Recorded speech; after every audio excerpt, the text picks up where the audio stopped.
जय माता दी। जब संसार की भाग दौड़ में मन थक जाता है, जब जीवन में समस्याएं चारों ओर से घेर लेती है, तब भगवान की कथा ही वह अमृत बन जाती है जो हृदय को शांति, विश्वास और नई आशा से भर देती है। प्रिय श्रद्धालुओं, आषाढ़ मास की इस पावन कथा श्रृंखला के चतुर्थ अध्याय में आपका हृदय से स्वागत है। आज आषाढ़ मास का चौथा दिन है। चौथे दिन आप सब आषाढ़ मास कथा का चौथा अध्याय सुनेंगे। भगवान लक्ष्मी नारायण का ध्यान करते हुए कथा का श्रवण करें। पिछली कथा में हमने सुना था कि राजकुमार आकाश आगे चलकर एक महान चक्रवर्ती सम्राट बने। वे एक पत्नी व्रत का पालन करने वाले, धर्मपरायण, सदाचारी और भगवान श्री हरि के अनन्य भक्त थे। उनका मन सदैव आध्यात्मिक चिंतन और धर्ममय जीवन में लगा रहता था। एक दिन राजा आकाश एक विशेष यज्ञ के लिए स्वर्ण निर्मित हल से भूमि का पूजन करते हुए उसे जोत रहे थे। तभी अचानक पृथ्वी की गोंद से एक अद्भुत और दिव्य तेज से युक्त कन्या प्रकट हुई। वह अलौकिक बालिका को देखकर राजा आश्चर्यचकित रह गए। उन्होंने अत्यंत स्नेह से उसे अपनी गोद में उठा लिया और भाव विभोर होकर बोले, यह मेरी ही पुत्री होगी। उसी क्षण आकाश में दिव्य वाणी गूंज उठी, हे राजन, यह कन्या वास्तव में तुम्हारी ही पुत्री है। इसका प्रेम पूर्वक पालन पोषण करो। यह तुम्हारे कुल का गौरव बढ़ाएगी। इसे अपने साथ राजमहल ले जाओ। दिव्य आकाशवाणी सुनकर राजा का हृदय आनंद से भर उठा। वे उस बालिका को लेकर अपने राजमहल पहुँचे और महारानी धरणी देवी से बोले, हे प्रिय, देखो, यह कन्या स्वयं भगवान की कृपा से हमें प्राप्त हुई है। यह पृथ्वी की गोद से प्रकट हुई है।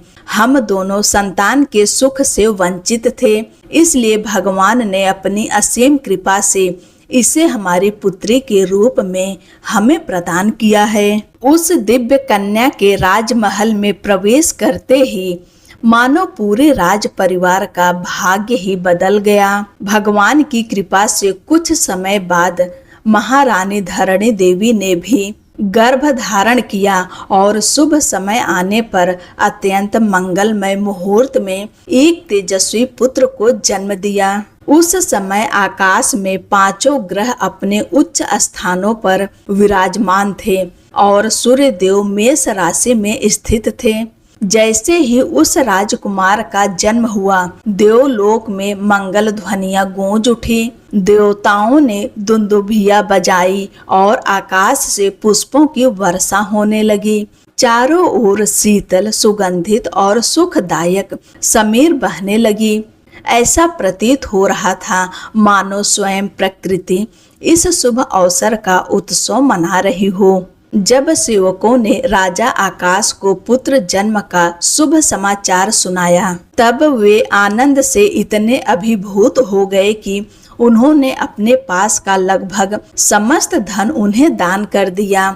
अपने पास केवल राज चिन्ह स्वरूप छत्र और चंवर ही रखे। इतना ही नहीं, उन्होंने 1 करोड़ कपिला गौ तथा 1 करोड़ 100 बैलों का भी दान देकर अपनी उदारता और धर्मपरायणता का परिचय दिया। 12वें दिन शुभ मुहूर्त में राजकुमार के जात कर्म सहित सभी वैदिक संस्कार विधि पूर्वक संपन्न किए गए। उसी अवसर पर राजा आकाश ने स्वयं अपने पुत्र का नाम वसुदान रखा। भगवान वराह देव ने आगे कहा, हे पृथ्वी देवी, आकाश राज का पुत्र वसुदान अत्यंत सुंदर, तेजस्वी और गुणवान था। जैसे शुक्ल पक्ष का चंद्रमा प्रतिदिन अपनी कलाओं से बढ़ता है, उसी प्रकार वह बालक भी दिन प्रतिदिन रूप, तेज और गुणों में वृद्धि करता गया। समय आने पर वेदों के महान विद्वानों ने उसका उपनयन संस्कार संपन्न कराया। इसके बाद उसने अपने पिता से ही विधि पूर्वक मंत्रों सहित अस्त्र शस्त्रों की शिक्षा प्राप्त की और धनुर्वेद के समस्त अंगों और उपांगों का गहन अध्ययन किया। इतनी कथा सुनने के बाद पृथ्वी देवी ने भगवान वराह से विनम्रता पूर्वक पूछा, हे प्रभु, आपने आकाश राज के पुत्र वसुदान का परिचय तो दे दिया, किंतु उस अयोनिजा दिव्य कन्या का क्या नाम रखा गया था?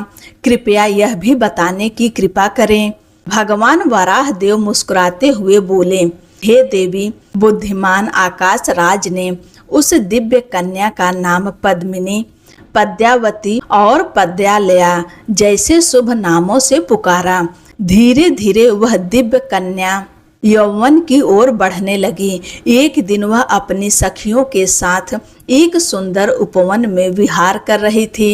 वहां सुख, कोयल और अन्य पक्षियों का मधुर कलवर वातावरण को और भी मनोहारी बना रहा था। उसी समय संयोगवश देवर्षि नारद मुनि वहां आ पहुंचे। जैसे ही उनकी दृष्टि उस अलौकिक रूपवती कन्या पर पड़ी, वे कुछ क्षणों के लिए विस्मित रह गए। उन्हें ऐसा प्रतीत हुआ मानो स्वयं महालक्ष्मी वन में विचरण कर रही हो। उन्होंने स्नेह पूर्वक पूछा, हे सुंदरी, तुम कौन हो? किसकी पुत्री हो? अपना हाथ मुझे दिखाओ ताकि मैं तुम्हारे दिव्य लक्षणों का अवलोकन कर सकूं। तब उस विनम्र कन्या ने कहा, हे ब्राह्मण श्रेष्ठ, मैं आकाश राज की पुत्री हूँ। यदि आप कृपा करें तो मेरे शुभ लक्षणों का वर्णन कीजिए। देवर्षि नारद बोले, हे सुंदरी, तुम्हारा मस्तक पूर्णतः सम और गोलाकार है। तुम्हारे लंबे काले और कोमल केस अत्यंत शोभायमान हैं। तुम्हारा मुख मधुर मुस्कान से आलोकित है और तुम्हारे अधर बिंब फल के समान लालिमा लिए हुए हैं। तुम्हारा यह दिव्य स्वरूप केवल भगवान श्री विष्णु के ही योग्य प्रतीत होता है। मेरी बुद्धि का यही दृढ़ निश्चय है। वास्तव में तुम क्षीर सागर से प्रकट हुई साक्षात महालक्ष्मी के समान दिखाई देती हो। इतना कहकर देवर्षि नारद ने पद्मिनी और उसकी सखियों का स्नेहपूर्ण सम्मान स्वीकार किया और फिर अंतर ध्यान हो गए। नारद मुनि के प्रस्थान के बाद सखिया पद्मिनी से बोली, हे सखी, आओ वन में चलकर सुंदर सुंदर पुष्प एकत्र करें। यह कहकर पद्मिनी अपनी सखियों के साथ वन के भीतर चली गई। वे सब प्रसन्नता पूर्वक विभिन्न प्रकार के सुगंधित पुष्प चुनने लगी। कुछ समय बाद वे एक विशाल वृक्ष की शीतल छाया के नीचे जाकर विश्राम करने बैठ गईं। उसी समय पद्मिनी और उनकी सखियों की दृष्टि अचानक एक अद्भुत दृश्य पर पड़ी। उन्होंने देखा कि चंद्रमा के समान उज्जवल श्वेत वर्ण वाला एक दिव्य अश्व उनकी ओर बढ़ रहा है। उस अश्व पर एक श्याम वर्ण तेजस्वी और अत्यंत मनोहर युवक सवार था। उसका अलौकिक सौंदर्य ऐसा था मानो स्वयं कामदेव भी उसके सम्मुख लज्जित हो जाएं। उसके विशाल और कमल दल के समान सुंदर नेत्र कानों तक फैले हुए प्रतीत होते थे। एक हाथ में उसने भगवान का दिव्य सारंग धनुष धारण किया था और दूसरे हाथ में स्वर्णमय बाण सुशोभित था। उसकी कट पर पीत वर्ण रेशमी वस्त्र लहरा रहे थे। रत्न जड़ित कंगन, बाजूबंद और करधनी उसके दिव्य स्वरूप की शोभा को और भी बढ़ा रहे थे। उसकी चौड़ी और विशाल छाती पर दक्षिणावर्त श्रीवत्स का दिव्य चिन्ह अत्यंत मनोहारी लग रहा था। बाएं कंधे पर सुशोभित स्वर्णमय यज्ञोपवीत उसके तेज में और अधिक वृद्धि कर रहा था। उस तरुण का प्रत्येक अंग अलौकिक आभा से प्रकाशित हो रहा था। उसे देखकर पद्मिनी और उनकी सभी सखियां कुछ क्षणों के लिए विस्मित रह गईं। वह दिव्य घुड़सवार मानो किसी की खोज में था। कुछ ही क्षणों में वह पुष्प चुन रही उन कन्याओं के समीप पहुंचा और विनम्र स्वर में बोला, क्या तुमने इधर किसी भेड़ियों को जाते हुए देखा?